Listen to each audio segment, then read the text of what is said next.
भैरव अलग अलग हैं, अलग अलग शक्तिपीठ पे हैं। बहुत शक्तिशाली और हाई डायमेंशनल पावर है ये। जो काम आप जीवन भर करते हो उसको वो कुछ मिनटों में कर देंगे। उनकी जो उग्रता है या उनका जो कार्य करने का तरीका है वो साधारण मनुष्य का शरीर उसको सहन नहीं कर सकता। उनकी साधना मोस्टली मृत्यु के समय ही करना चाहिए। काल भैरव या काल रात्रि या महाकाल या महाकाली, ये सब एक ही श्रृंखला की व्यवस्थाएं हैं। वो कहते हैं बंधे को बंधा मिले छूटे कौन उपाय। सब दोनों एक जैसे ही हैं। वो कोई एक बिरला है जो जानता है कि काल भैरव क्या है। और जब उसके सामने आप काल भैरव बोलोगे तो उसको पता है कि उसकी उग्रता, उसकी फ्रीक्वेंसी और उसका कार्य करने का तरीका।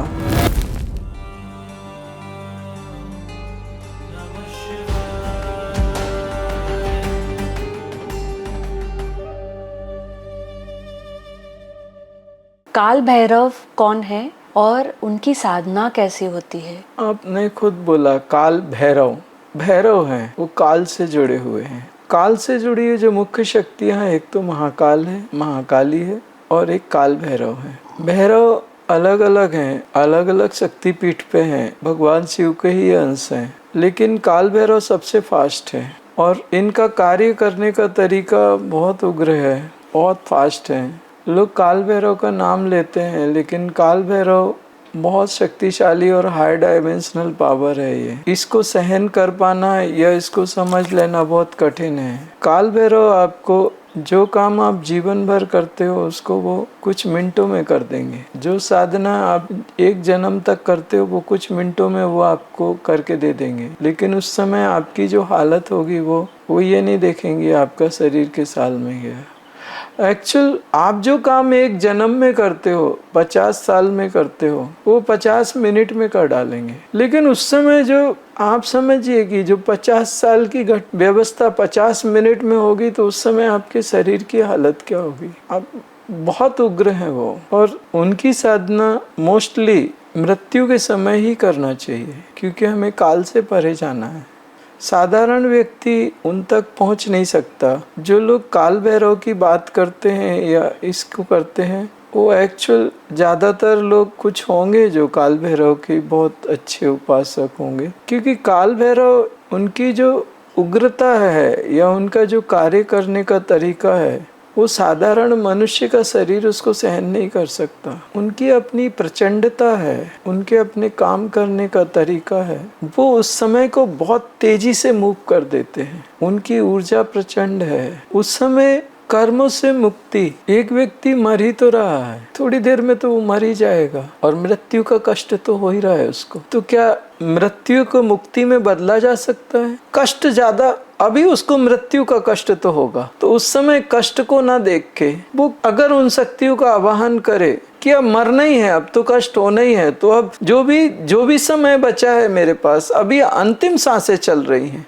तो उस समय किसी कोई एक ऐसी शक्ति आए जो मेरे कर्मों से मुझे मुक्त कर दे और मुझे मृत्यु से मुक्ति तक, मृत्यु को ऊपर मुझे उछाल दे, मृत्यु से बचा के मुक्ति की तरफ फेंक दे। काल भैरव या काल रात्रि या महाकाल या महाकाली, ये सब एक ही श्रृंखला की व्यवस्थाएं हैं लेकिन इनकी ऊर्जा बहुत प्रचंड है। अगर एक तो साधारण व्यक्ति बुलाए तो आएंगी नहीं, और जब आएंगी तो इनके आने से जो शरीर में जो भूचाल आता है, जो व्यवस्था है, एकदम सहन नहीं कर सकता व्यक्ति, असहनीय है। उस समय एक बार आ गए तो ये प्रचंड शक्तियां हैं, इनको रोका नहीं जा सकता। उस समय जब तक ये कार्य कंप्लीट ना कर ले, अपना कार्य पूर्ण ना कर दे, तब तक ये रुकती नहीं है।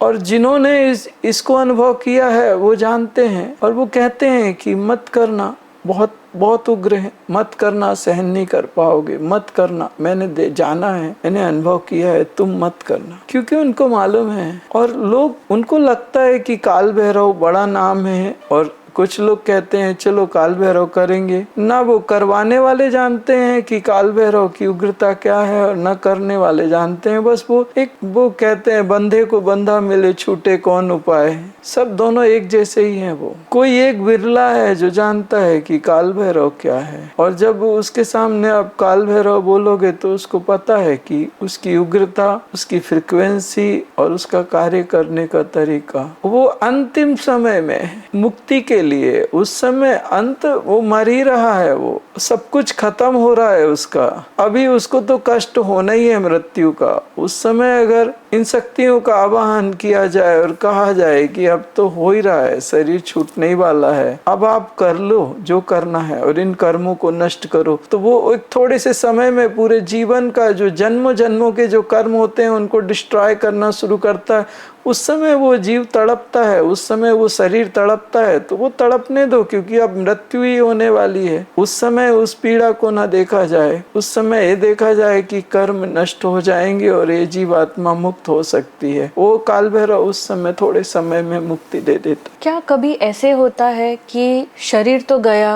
मतलब अगर काल भैरव का आवाहन करे कि बीच में ही मृत्यु हो गई और कर्म टूटने से तो भी तमोगुणी कर्म नष्ट हो गए, तो अगला जन्म जो होगा किसी अच्छे रजोगुणी कर्म में होगा, किसी अच्छे बंदे के यहाँ होगा, शांति से जी पाओगे। क्योंकि सबसे पहले अगर काल भैरव आएगा तो तमस ही नष्ट करेगा। चलो मुक्ति नहीं भी हो पाई तो जो भयानक कर्म है वो तो नष्ट हो गए तुम्हारे। जो शांत और शीतल कर्म है, जो राजसी कर्म है वो रह गए। तो अगर जन्म भी लोगे तो राजाओं के जैसे जिंदगी जियोगे। वो थोड़ी देर की जो कर्मों की एक टूटन है या जो शरीर की पीड़ा है वो थोड़ी देर, उसके बदले में तो एक तुम्हें कितनी बड़ी व्यवस्था मिल गई।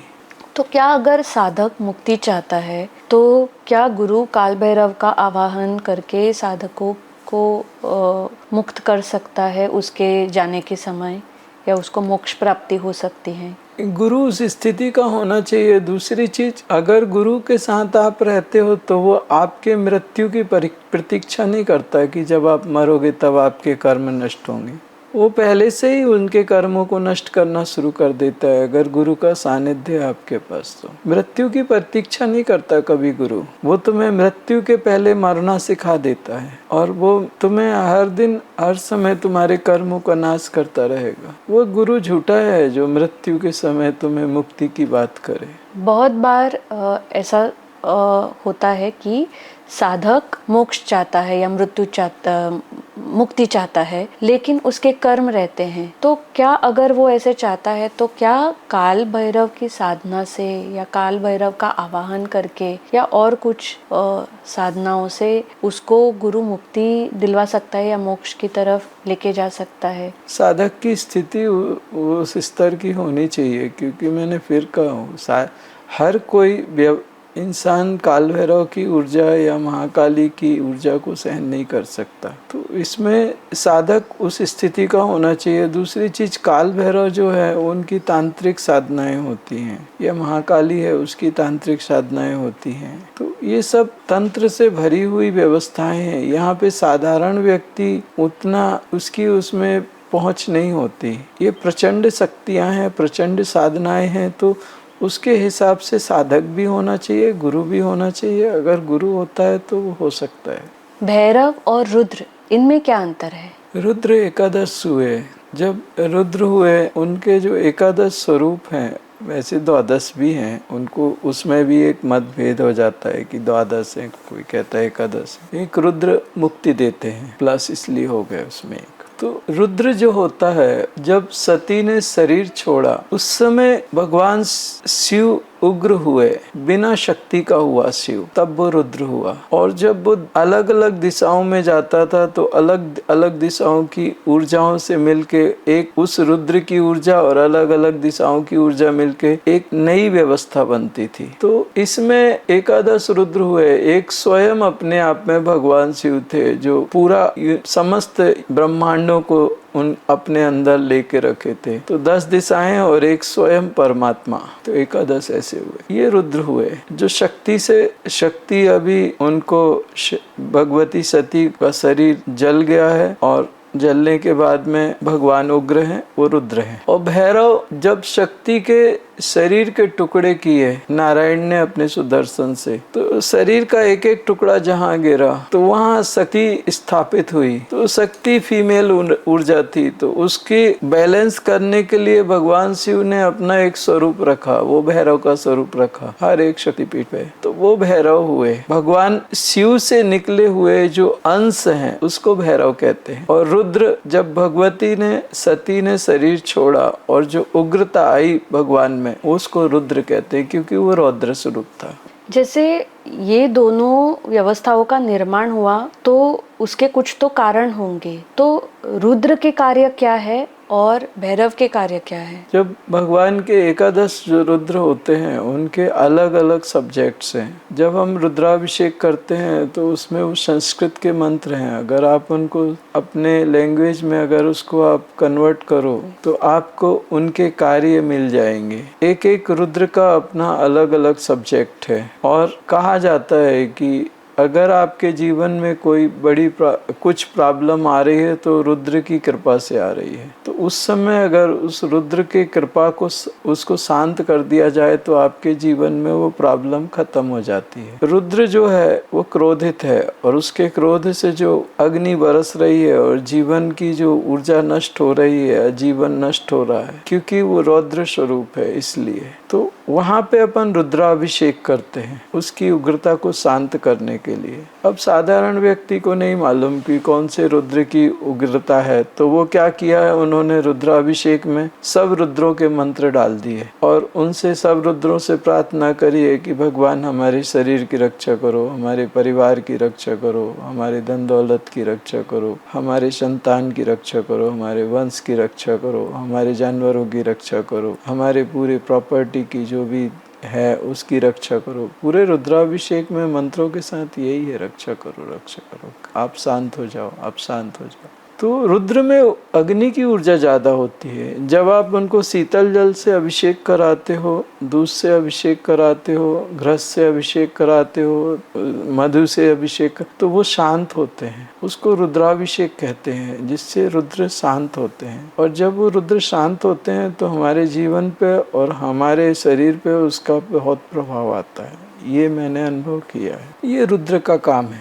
कि उनमें अग्नि की ऊर्जा या जल की ऊर्जा या चंद्र की ऊर्जा, अलग अलग रुद्रों में अलग अलग ऊर्जा होती है। और जो भी ऊर्जा हमारे जीवन में डिस्टर्ब होती है उससे जुड़े हुए रुद्र रहते हैं। भैरव का अपना एक विशेष कार्य होता है। जो शक्तिपीठ होते हैं उन शक्तिपीठ पे भगवती किस रूप में स्थापित हुई है, तो वो शक्तिपीठ के गणेश भगवती के हिसाब से अपने कार्यों को निर्धारित होते हैं। गणेश और भैरव, भगवती जिस गुण के साथ में उस शक्तिपीठ में बैठी है वही गुण भैरव में और गणेश में मिलेंगे। इससे जो भैरव के या गुण होते हैं या गणेश के गुण होते हैं, भैरव के गुण होते हैं या गणेश के गुण होते हैं, वो शक्तिपीठ से संबंधित होते हैं। आप अपने हीलिंग में भी काल भैरव का आवाहन करते हैं, तो वो किस पर्पस से करते हैं?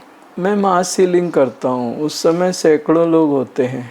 तो जब मास हीलिंग करे जाए तो एक आदमी के अंदर से कर्म निकलता है या एंटिटीज निकलती हैं, एंसिस्टर्स निकलते हैं। उस समय जब बहुत सारे लोग होते हैं तो उनके अंदर से कर्म, एंटिटीज या एंसिस्टर्स निकलते हैं, बहुत सारी नेगेटिव एनर्जी निकलती है। उस समय उसको कंट्रोल करने के लिए कोई ना कोई भैरव तो चाहिए मुझे, जो उस नेगेटिव कर्माज को, एंसिस्टर्स को या एंटिटीज को, तो वहाँ पे सबसे बेस्ट काल भैरव ही लगते हैं मुझे। और वो उनका उस समय मुझे एक टेंशन नहीं रहती कि वो कर्म निकल के कोई उत्पाद मचाएंगे या एंटिटी।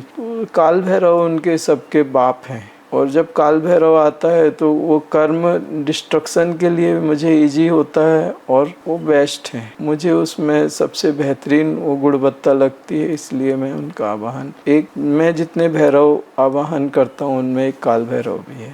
अभी जो समय आ रहा है या अभी जो चल रहा है, डिस्ट्रक्शन बहुत मात्रा में होता है और दिन ब दिन कठिनाइयाँ भी बहुत बढ़ रही है जीवन के लोगों में। तो क्या आप कुछ लोगों को संदेश देना चाहेंगे जो ये वीडियो देख रहे हैं? मैं कहना चाहूँगा कि जब मनुष्य अपने आप को नियंत्रित नहीं रखता तब प्रकृति उसको नियंत्रण देती है। अभी जनसंख्या बढ़ती जा रही है और इतनी बढ़ रही है कि आवश्यकता से अधिक हो गई है। अभी एक देश के लोग दूसरे देश में जाने के लिए तैयार हैं और दूसरे देश के लोग कह रहे हैं हमारे देश में मत आओ। मनुष्य इतना ज़्यादा हो गए हैं कि उनको रास्ते पे चलने की जगह नहीं है, गाड़ियों में उनको रिजर्वेशन नहीं मिल रहे, या बहुत कुछ ऐसा हो रहा है। हर देश में मोस्टली कई देश ऐसे हैं जिनकी जगह बहुत है लेकिन जनसंख्या कम है, लेकिन ज़्यादातर देखा जाए तो बहुत ज़्यादा जनसंख्या बढ़ रही है, आबादी बढ़ रही है और ये आबादी लगातार बढ़ती चली जा रही है। तो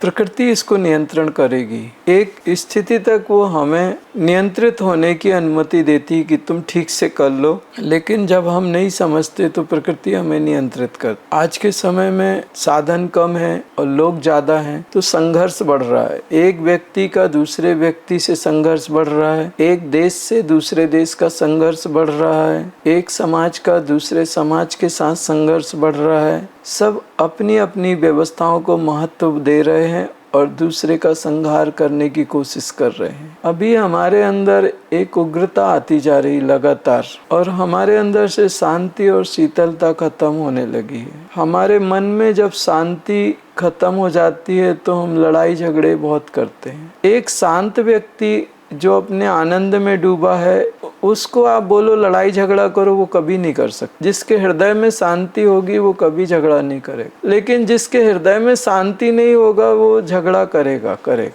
तो मैं आप लोगों से एक ही बात कहना चाहता हूँ कि तुम्हारे अशांति और झगड़े का कारण है तुम्हारे हृदय में जो शीतलता है, तो जो तुम्हारी सरलता है, जो सहजता है, वो खत्म हो रही है। इसलिए तुम झगड़े की ओर आकर्षित हो रहे हो। सारे झगड़ों का कारण एक ही है कि तुम शांति चाहते हो, लेकिन जब तुम्हें अपने अंदर से शांति नहीं मिल रही तब तुम दूसरों पे विजय प्राप्त करके उनसे छीन के शांत होना चाहते हो। तुम किसी से छीन के शांत नहीं हो सकते, तुम किसी से झगड़ा करके शांत नहीं हो सकते। शांति तुम्हारे हृदय की एक व्यवस्था है, वो तुम्हारे अंदर ही है। अपने हृदय में प्रवेश करो, अपने अंदर प्रवेश करो और शांत हो जाओ। ये लड़ाई झगड़े तुम्हारे जीवन को जला देंगे और ये पीड़ा से भर देंगे। आज तुम किसी को मारोगे, कल कोई तुम्हें मारेगा। आज तुम बलवान हो, कल कोई और बलवान होगा। युद्ध या झगड़े कभी तुम्हारे जीवन को सुकून नहीं दे सकते।